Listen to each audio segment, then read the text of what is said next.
Hayyuun duree ABO obbo Daawud Ibsaa fi durataan KFO Piroofeesar Mararaa Guddinaa gaanfa Afriikaatti ergama addaa Ameerikaa Ambaasaadara Maayik Hamar waliin guyyaa kaleessaa mari'atan. Mariin kun imbaasii Ameerikaa kan Finfinnee jirutti kan taa'ame yommuu ta'u, dhimmoota bal'aa irratti xiyyeeffachuun mari'atamees jedhan. Durataan KFO Piroofeesar Mararaa Guddinaa rakkoo siyaasa walxaxaa biyyattii keessatti dagaage furuuf paartiin biyya bulchaa jiru shiraaf loogii siyaasaa malee qaamolee siyaasaa hunda hirmaachisuun marii haqa-qabeessa taasisuuf qophii ta'uu qabaas jedhan.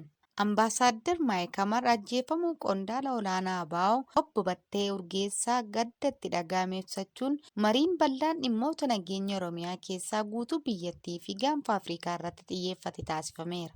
Mariin kun irra jireessaan haala nageenya Oromiyaa keessaa guutuu Itoophiyaa fi gaanfa Afriikaa irratti kan xiyyeeffates turees jedhame. Ambaasaadder Maayik Hamar haala ABO'n keessa turee fi jiru akka quba qaban ibsuun waldhabdee jiru furuuf mootummaan Ameerikaa hanga ammaatti yaalii taasisaa akka tureef ibsaniiru. Hayyuu dureen ABO obbo Daawud Ibsaa haala ABO'n keessa jiruu fi furmaata fuulduraa akeekuun marii dura haala dureewwan barbaachisoo kan akka hooggantoota olaanaa dhaabichaa seeraan ala hidhamanii jiran hiikuu, waajjiraalee dhaabichaa cufaman banuu irratti ibsanii jiru. Durataan KFO Piroofeesar Mararaa Guddinaa paartiin biyya bulchu rakkoo biyyattii furuuf marii siyaasaa haqa-qabeessa taasisuu fi barbaachisaa ta'uu ibsuun kana gochuuf ammoo waraana dhaabuu, hidhamtoota siyaasaa hiikuu, mariin biyyaalessaa haqa-qabeessa ta'e koomishinii walaba ta'een geggeeffamuu akka qabus ibsanii jiru. Dirreen siyaasaa dhiphachuu fi dhaaboleen siyaasaa filannoo keessaa dhiibamanii bahuun rakkoo nageenya biyyattii keessatti dhalateef sababa hangafaatis jedhan. Piroofeesar Mararaa rakkoo siyaasaa hundeerraa furuuf mariin siyaasaa haqa-qabeessatu barbaachisas jedhaniiru.